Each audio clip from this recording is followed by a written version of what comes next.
नमस्कार, मैं हूं योग शिक्षक सुनील भारद्वाज।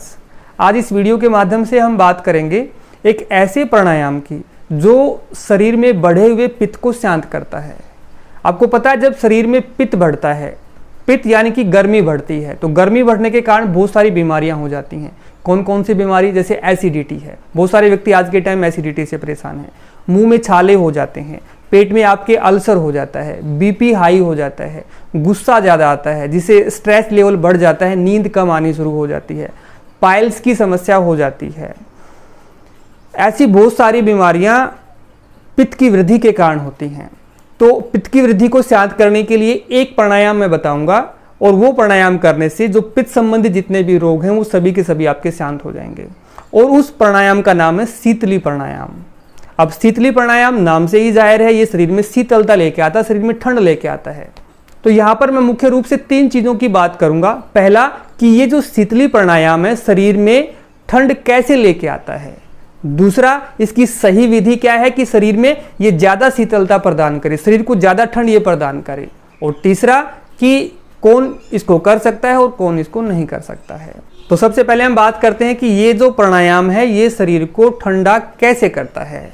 तो यहाँ पर मैं एक एग्जाम्पल से आपको समझाना चाहूँगा।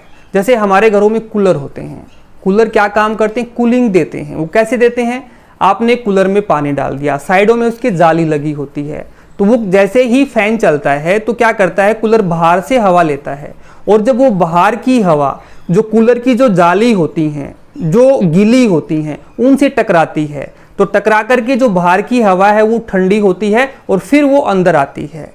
तो सेम ऐसे ही ये शीतली प्राणायाम भी काम करता है। उसमें होता क्या है, हमारा जो ये मुंह होता है, मुंह में मॉइस्चर है, नमी है, खासकर जो जीवा का जो हिस्सा होता है ये ज़्यादा इसमें ज़्यादा हमारा मॉइस्चर, ज़्यादा नमी है। तो जब जो हवा जो अंदर जाएगी वो जीवा से टकराती हुई जाएगी। बाहर की हवा गर्म है, जीवा में मॉइस्चर है, जब वो गर्म हवा जीवा से टकराएगी तो ठंडी हो जाएगी, और ठंडी होके जब वो अंदर जाएगी तो शीतलता प्रदान करेगी। ऐसे ही जैसे एक जो कूलर होता है वो पूरे रूम को ठंडा कर देता है, ऐसे ही ये शीतली जो प्राणायाम है ये शरीर में कूलर का काम करता है, पूरे शरीर को ठंडा बना देता है। तो इस प्रकार से ये शीतली प्राणायाम शरीर को ठंडा करता है। इसमें कोई भी संशय करने की आपको जरूरत नहीं है। अगर आप 3 से 4 बार अभी करेंगे तो अभी की अभी तुरंत आप महसूस करेंगे कि शरीर में शीतलता आपके आ गई है। अब दूसरा, इसकी सही विधि क्या है? इसकी विधि सही होगी तो ये ज़्यादा अच्छी तरीके से शरीर को ठंडा कर पाएगा। अब इसको भी मैं कूलर वाले एग्जाम्पल से ही आपको समझाना चाहूँगा। जैसे आप देखते हैं, आपने कूलर को विंडो में फिट कर दिया है। अब कूलर अगर बिल्कुल फिट है, दाएं बाएं से जगह उसमें नहीं है, तो बिल्कुल ठंडी हवा आएगी। कई बार हम देखते हैं जो कूलर है बिल्कुल फिट नहीं होता है, उसके दाएं बाएं से भी हवा आती है, तो कूलर ने ठंडी हवा अंदर फेंकी और साथ में गर्म भी वो आई है, तो इस कारण से वो मिक्स हो जाती है, वो जो है रूम को इतना ठंडा नहीं कर पाता है। इसी प्रकार से शीतली प्राणायाम की अगर विधि सही नहीं हुई तो ये शरीर को ज़्यादा ठंडा नहीं कर पाएगा। तो सही विधि आपको सीखनी है, वो क्या है देखिए एक बार। इसमें जो आपकी जिह्वा है, जिह्वा को होठों के मध्य रखना है। मध्य इस प्रकार से सेट करना है कि दाएं बाएं से जो आप हवा का आकर्षण करें, हवा को अंदर लें, तो वो दाएं बाएं से ना जाए, वो सिर्फ आपकी जिह्वा से टकरा के ही अंदर जाए। सिर्फ इतना ही स्पेस रखें, ऐसा ना करें जिह्वा बाहर निकाली ऐसे करके और दाएं बाएं से भी आपका खुला हुआ है तो फिर वो पूरी हवा जाएगी। ऐसा नहीं करना है, करना इतना ही है, होठों में उतना ही गैप आपको रखना है कि आपकी जिह्वा पूरी सेट हो जाए वहां पर, और फिर वो जो हवा आप लेंगे वो जिह्वा से स्पर्श करते हुए ठंडी होकर अंदर जाएगी। तो ये इसकी प्रॉपर विधि है, इस चीज का आप जरूर ध्यान रखें जब भी शीतली प्राणायाम आप करें। देखिए एक बार मैं आपको करके दिखाता हूं। इसमें करना क्या है, अपने होठों को गोल बनाओ इस प्रकार से, जिह्वा को अंदर रखो। इस प्रकार से मैंने होठों को गोल बनाया, दाएं बाएं स्पेस मैंने छोड़ा नहीं है। अब उसके बाद क्या करना है, मैंने श्वास को भरना है, इस प्रकार से भरना है कि जो पूरी जो श्वास है वो आपकी जिह्वा से स्पर्श करते हुए अंदर जाए। उसके बाद क्या करना है, होठों को बंद करना है, थोड़ी देर होल्ड करना है और श्वास को दोनों नासिकाओं से बाहर निकाल देना है। ये सिंपल सी विधि है। देखिए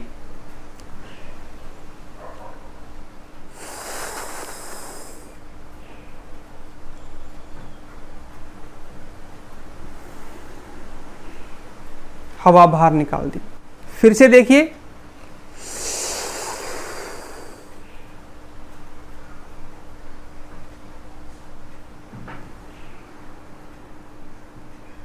फिर हवा को मैंने खाली कर दिया।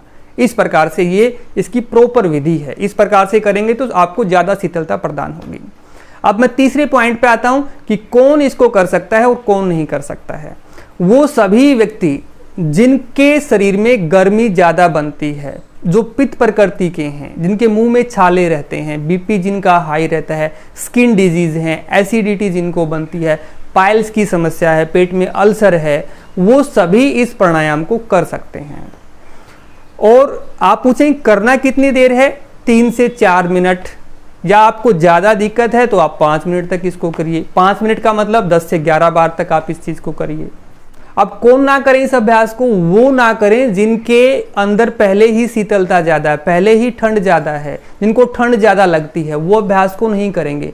जिनका बीपी लो रहता है, जिनको दमे की समस्या है, जिनको ब्रोंकाइटिस है, जिनको अस्थमा है, जिनके गले में कफ ज़्यादा रहता है, तो वो इस अभ्यास को नहीं करेंगे। और आपके दिमाग में क्वेश्चन ये भी आता होगा कि हम इसको कब करें, कब ना करें। सेम ऐसे ही कूलर का एग्जाम्पल आप सेट करके रखना। कूलर को हम कब लगाते हैं? जब ज़्यादा गर्मी होती है, जब लू चलती है, तभी हम कूलर का यूज़ करते हैं। हम ठंड में नहीं करते हैं, बारिश के मौसम में नहीं करते हैं, ठीक है। तो सेम जब भी शीतली करें, कूलर का एग्जाम्पल को आप दिमाग में रखें। जैसे कूलर रूम को ठंडा करता है, ऐसे ही शीतली भी ठंडा करता है। कूलर की हमें कब जरूरत पड़ती है, ऐसे ही शीतली की भी हमें तभी जरूरत पड़ती है। अभी शीतली प्राणायाम से रिलेटेड आपका कोई भी क्वेश्चन है तो आप कमेंट बॉक्स में जाके अपने क्वेश्चन को डाल सकते हैं और अपने क्वेश्चन को पूछ सकते हैं, या आपका कोई सुझाव है तो अपने सुझाव को भी आप दे सकते हैं। अगर आपको लगता है कि ये जानकारी आपके लिए उपयोगी है और आपके साथ साथ औरों के लिए भी उपयोगी है, तो आप इस वीडियो को अपने जो भी नियर डियर हैं आप उनको शेयर कर सकते हैं, ताकि ये महत्वपूर्ण जानकारी हर व्यक्ति तक पहुंचे। और शीतली के विषय में जो व्यक्तियों का भ्रम है कि ये ठंडा होता है कि नहीं होता, ठंडा होता है तो कैसे होता है और कैसे करता है, तो उनके बहुत सारे डाउट इस वीडियो के माध्यम से उनके सोल्व हो जाएंगे।